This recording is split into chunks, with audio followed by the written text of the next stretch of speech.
شق صدر کے بعد مہر لگائی گئی، اور یہ مہر کیوں لگائی گئی؟ جب کسی چیز کی حفاظت مقصود ہوتی ہے تو مہر لگاتے ہیں تاکہ جو شے اس میں رکھ دی گئی ہے وہ اس سے نہ نکلنے پائے۔ جوہرات کی بری تیلی پر مہر لگاتے ہیں تاکہ کوئی موتی نکلنے نہ پائے۔ اسی طرح آپ صلی اللہ علیہ وسلم کے دل مبارک کو علم و حکمت سے بھر کر دونوں شانوں کے درمیان مہر لگا دی گئی تاکہ اس خزینے سے کوئی شے ضائع نہ ہو جائے۔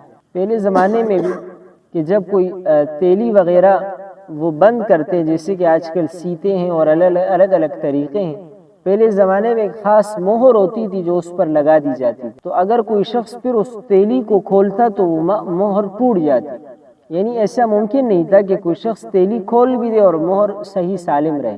یہ اس بات کی علامت ہوتی کہ کوئی اور شخص یہ تیلی نہ کھول سکے، تاکہ یہ جب اپنے مالک تک پہنچے تو اس کو اطمینان ہو کہ یہ تیلی جو مجھ تک پہنچی ہے اس کو کسی نے ہاتھ نہیں لگایا، اسے کسی نے کھولا نہیں، تو وہ ایک خاص مہر لگاتے تھے۔ تو فرماتے ہیں کہ نبی اکرم صلی اللہ علیہ وسلم کے دل کو جب علم اور حکمت سے بھرا گیا تو آپ کے دونوں شانوں کے درمیان مہر لگا دی گئی تاکہ یہ خزانہ کوئی چیز اس سے ضائع نہ ہونے پائے۔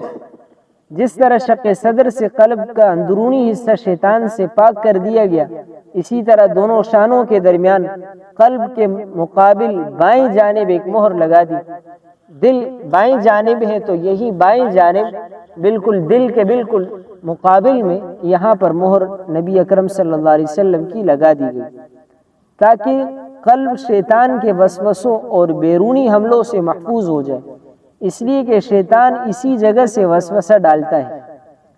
عمر بن عبدالعزیز رحمۃ اللہ تعالی علیہ سے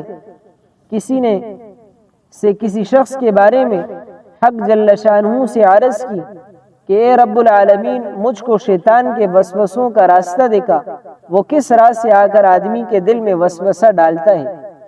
تو من جانب اللہ دونوں شانوں کے درمیان قلب کے بالکل مقابل جانب سے وہ دکھلائی گئی کہ شیطان اس راہ سے آتا ہے، اور جب بندہ اللہ کا ذکر کرتا ہے تو فوراً پیچھے ہٹ جاتا ہے۔ تو شیطان جب وسوسہ ڈالتا ہے تو شیطان کے آنے کی جگہ دل کے بالکل پیچھے، یعنی یہ بائیں کندھا جو ہے، دل یہاں ہے تو دل کے بالکل مقابل جو جگہ ہے یہاں سے شیطان وسوسہ ڈالتا ہے، اور جب انسان اللہ کا ذکر کرتا ہے تو شیطان یہیں سے بالکل پیچھے ہٹ جاتا ہے۔ خلاصہ یہ کہ جس طرح قلب مبارک کا اندرونی حصہ شق صدر کے ذریعے مادہ شیطانی سے پاک کر دیا گیا، اسی طرح پشت کی جانب مہر لگا کر باہر سے بھی شیطان کی آمد کا راستہ بند کر دیا گیا۔ مہر نبوت کب لگائی گئی؟ تو بعض کہتے ہیں کہ مہر نبوت ابتدائی ولادت میں تھی، یعنی جب آپ صلی اللہ علیہ وسلم پیدا ہوئے تب یہ مہر لگی ہوئی تھی، اور علماء بنی اسرائیل آپ کو اسی علامت سے جانتے تھے، اور بعض کہتے ہیں کہ شق صدر کے بعد یہ مہر لگا دی گئی، لیکن پہلا قول زیادہ صحیح اور راجح ہے، جیسے کہ بعض روایات سے صراحتاً معلوم ہوتا ہے کہ آپ کی پیدائش ہی مہر نبوت کے ساتھ ہے، اور عجب نہیں کہ جن روایات میں شق صدر کے بعد مہر نبوت کا لگانا مذکور ہے وہ سابقہ مہر نبوت کی تجدید اور اعادہ ہو کہ یہ بات ہو کہ نبی اکرم صلی اللہ علیہ وسلم جب پیدا ہوئے تو آپ کے دونوں شانوں کے درمیان یہ مہر پہلے سے لگی ہوئی تھی، لیکن جب شق صدر کا واقعہ پیش آیا تو اس وقت اس مہر کا اعادہ کیا گیا، دوبارہ نئے سرے سے وہیں پر مہر لگا دیا گیا۔ شق صدر کے اس واقعے کے بعد حضرت حلیمہ سعدیہ کو اندیشہ ہوا کہ آپ صلی اللہ علیہ وسلم کو کوئی صدمہ نہ پہنچ جائے، اس لیے آپ صلی اللہ علیہ وسلم کو حضرت آمنہ کے پاس مکہ مکرمہ لے کر حاضر ہوئی اور تمام واقعہ بیان کر دیا کہ اس طرح کا واقعہ ہوا۔ حضرت آمنہ اس واقعے کو سن کر بالکل ہراساں نہ ہوئی، اور ان انوارات و تجلیات اور ان خیرات و برکات کا جو زمان حمل اور ولادت باسعادت کے وقت ظاہر ہوئے تھے ذکر کر کے یہ فرمایا کہ میرے اس بیٹے کی شان بہت بڑی ہوگی، اس مولود مسعود تک شیطان کی رسائی ناممکن ہے، تم مطمئن رہو۔ حلیمہ اپنے گھر واپس آ گئی۔ انہوں نے 2 سال سے کچھ عرصہ زیادہ نبی اکرم صلی اللہ علیہ وسلم کی پرورش کی، اور پھر اپنی والدہ کو یہ بچہ واپس کر دیا۔ آپ صلی اللہ علیہ وسلم اپنی والدہ واجدہ کے پاس رہنے لگے، اور جب عمر شریف 6 سال کو پہنچی تو حضرت آمنہ نے مدینہ کا قصد کیا اور آپ صلی اللہ علیہ وسلم کو بھی ساتھ لے گئی۔ ام ایمن بھی ہمراہ تھی۔ 1 ماہ تک اپنے میکے میں قیام کیا، پھر آپ صلی اللہ علیہ وسلم کو لے کر واپس ہوئی اور راستے میں مقام ابوا میں حضرت آمنہ نے انتقال فرمایا اور وہیں مدفون ہوئی۔ انا للہ و انا الیہ راجعون۔ آپ یہ ذرا تصور کریں، اندازہ کریں کہ یہ بچہ جب پیدا ہوا تو ولادت سے 2 مہینے پہلے والد کا انتقال ہو چکا ہے، اور پیدا ہوا تو یتیم پیدا ہوا۔ پھر ماں نے جب پرورش کی ہے تو 6 سال کی عمر کا یہ بچہ ہے۔ 6 سال کی عمر کو پہنچا تو ماں اپنے میکے مدینہ منورہ گئی ہے، وہاں 1 مہینہ اپنے میکے میں انہوں نے گزارا۔ جب واپس آ رہی ہے مکہ مکرمہ تو مقام ابوا جو ایک سنسان اور بیاباں اور ایک جنگل ہے، وہاں پر یہ ماں دنیا سے رخصت ہوتی ہے۔ اس کے ساتھ یہ معصوم 6 سال کا بچہ ہے، جس کو اللہ نے خاتم النبیین بنانا ہے، جس کے لیے اللہ نے یہ کائنات بنائی ہے۔ آپ اندازہ کریں کہ 6 سال کے بچے کو ماں کی جدائیگی کا کیا غم اور دکھ پہنچا ہوگا، کہ جس کا والد بھی نہیں ہے، صرف 1 ماں ہے، اور وہ ماں بھی 6 سال کی عمر میں اور راستے کے اندر انتقال کر گئی۔ سوائے صرف 1 باندی ہے ام ایمن، وہ ساتھ ہے، اور ماں نے راستے ہی میں انتقال کیا۔ ماں کو وہیں پر دفنایا گیا، اور پھر نبی اکرم صلی اللہ علیہ وسلم کو لے کر یہ ام ایمن واپس آئی ہے۔ تو نبی اکرم صلی اللہ علیہ وسلم کو بچپن ہی کے اندر ایک یتیم پیدا ہوئے، پھر 6 سال کی عمر میں اللہ نے ماں کی نعمت بھی نبی اکرم صلی اللہ علیہ وسلم سے لے لی، تاکہ دنیا پر یہ ثابت کر سکے کہ یہ جو نبی ہے اس کی پرورش یہ دنیا میں کسی کا محتاج نہ ہو، نہ یہ والد کا محتاج ہے، نہ یہ ماں کا محتاج ہے، نہ یہ دادا کا محتاج ہے، یہ کسی کا محتاج نہیں ہے، وہ رب ہی اس کی پرورش کرے گا۔ تو ام ایمن پھر آپ کو لے کر مکہ مکرمہ واپس آئی، تو آپ کے دادا عبد المطلب ام ایمن آپ صلی اللہ علیہ وسلم کو لے کر مکہ حاضر ہوئی، اور آپ صلی اللہ علیہ وسلم کے دادا عبد المطلب کے سپرد کیا۔ عبد المطلب آپ صلی اللہ علیہ وسلم کو ہمیشہ ساتھ رکھتے۔ عبد المطلب جب مسجد حرام میں حاضر ہوتے تو خانہ کعبہ کے سائے میں آپ کے لیے ایک خاص فرش، ایک خاص جگہ بنائی ہوئی تھی، جہاں نبی اکرم صلی اللہ علیہ وسلم بیٹھا کرتے تھے۔ جہاں بیت اللہ ہے، خانہ کعبہ ہے، اس کے بالکل سائے کے اندر ایک خاص جگہ نبی اکرم صلی اللہ علیہ وسلم کے لیے آپ کے دادا عبد المطلب نے بنائی تھی۔ آپ وہیں بیٹھا کرتے تھے، اگرچہ آپ بچے تھے لیکن آپ کے لیے ایک خاص جگہ آپ کے دادا نے بنائی تھی۔ کسی کی مجال نہ تھی کہ اس پر قدم رکھ سکے، حتیٰ کہ عبد المطلب کی اولاد بھی اس فرش پر ارد گرد حاشیہ و کنارے پر بیٹھتی، مگر آپ صلی اللہ علیہ وسلم جب آتے تو بے تکلف مسند پر بیٹھ جاتے۔ آپ صلی اللہ علیہ وسلم کے چچا آپ صلی اللہ علیہ وسلم کو مسند سے ہٹانا چاہتے، مگر عبد المطلب کمال شفقت سے یہ فرماتے کہ میرے اس بیٹے کو چھوڑ دو، خدا کی قسم اس کی شان ہی کچھ نہیں ہوگی۔ پھر بلا کر اپنے قریب بٹھاتے اور آپ صلی اللہ علیہ وسلم کو دیکھتے اور مسرور ہوتے۔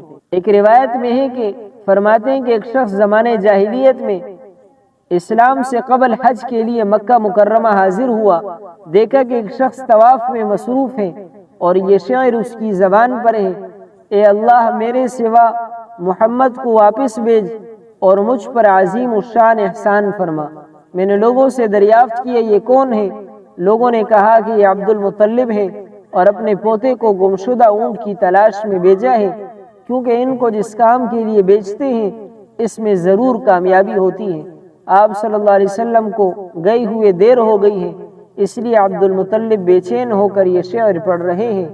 کچھ دیر نہ گزری کہ آپ صلی اللہ علیہ وسلم بھی واپس آ گئے اور اونٹ بھی آپ کے ہمراہ تھا۔ دیکھتے ہی عبد المطلب نے آپ کو گلے سے لگایا اور یہ کہا کہ بیٹا، میں تمہاری وجہ سے بے حد پریشان تھا، اب کبھی تم اپنے سے جدا تجھے نہ کروں گا۔ امام حاکم فرماتے ہیں کہ یہ روایت امام مسلم نے ذکر کی ہے۔ اس کے بعد عبد المطلب کا انتقال ہوا۔ 2 سال تک اپنے دادا کی تربیت میں رہے۔ جب عمر شریف 8 سال کو پہنچی تو عبد المطلب بھی اس دنیا سے رخصت ہوئے۔ نبی اکرم صلی اللہ علیہ وسلم کے والد پیدائش سے 2 مہینے پہلے رخصت ہوئے۔ جب 6 سال کی عمر کا یہ بچہ ہوا تو ماں انتقال کر گئی، اور جب اس بچے کی عمر 8 سال کو پہنچی تو دادا بھی انتقال کر گیا، اور جب عمر شریف 8 سال کو پہنچی تو عبد المطلب بھی اس دنیا سے رخصت ہوئے۔ اعلیٰ اختلاف الاقوال 82 یا 85 یا 95 یا 110 یا 120 سال کی عمر میں عبد المطلب نے انتقال کیا اور جحون میں دفن ہوئے۔ ابو طالب چونکہ حضرت عبداللہ کے حقیقی بھائی ہیں، اس لیے عبد المطلب نے مرتے وقت آپ صلی اللہ علیہ وسلم کو ابو طالب کے سپرد کیا اور یہ وصیت کی کہ کمال شفقت اور غایت محبت سے اس کی کفالت و تربیت کرنا۔ پھر عبد المطلب نے یعنی دادا نے اپنے اس پوتے کو چچا کے سپرد کیا۔ ام ایمن کہتی ہے کہ جس وقت عبد المطلب کا جنازہ اٹھا تو آپ صلی اللہ علیہ وسلم کو دیکھا کہ آپ جنازے کے پیچھے روتے ہوئے جا رہے تھے۔ ایک مرتبہ آپ سے دریافت کیا گیا کہ آپ کو عبد المطلب کا مرنا یاد ہے؟ آپ نے فرمایا میری عمر اس وقت 8 سال تھی۔ عبد المطلب کی کفالت۔ عبد المطلب کی وفات کے بعد آپ صلی اللہ علیہ وسلم اپنے چچا ابو طالب کی آغوش تربیت میں آ گئے۔ ابو طالب نے آپ کو اپنی اولاد سے زیادہ عزیز رکھا اور اس شفقت اور محبت سے مرتے دم تک آپ کی تربیت کی۔ حق یہ ہے کہ تربیت اور کفالت کا پورا حق ادا کر دیا۔ افسوس کہ ابو طالب باوجود اس والہانہ اور عاشقانہ تربیت اور کفالت کے دولت ایمان اور نعمت اسلام سے محروم رہے۔ ابو طالب چونکہ اسلام نہ لایا، یہ زندہ تو رہا نبی اکرم صلی اللہ علیہ وسلم کی نبوت کے بعد بھی، لیکن یہ اسلام نہ لا سکا۔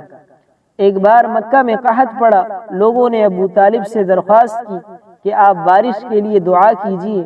ابو طالب نے ایک مجمع کے ساتھ نبی کریم صلی اللہ علیہ وسلم کو لے کر حرم میں حاضر ہوئے اور آپ صلی اللہ علیہ وسلم کی پشت کو خانہ کعبہ سے لگایا۔ آپ نے بطور تضرع اور التجا شہادت کی انگلیاں آسمان کی طرف اٹھائی اور اشارہ فرمایا۔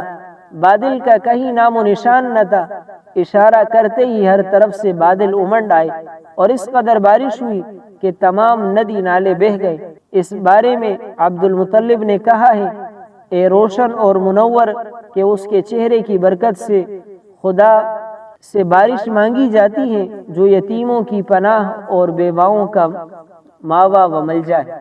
پھر اس کے بعد نبی اکرم صلی اللہ علیہ وسلم نے 12 سال کی عمر میں سفر بھی کیا ہے اسی ابو طالب کے ساتھ۔ انشاءاللہ اس کا واقعہ کل کے درس میں بیان ہوگا۔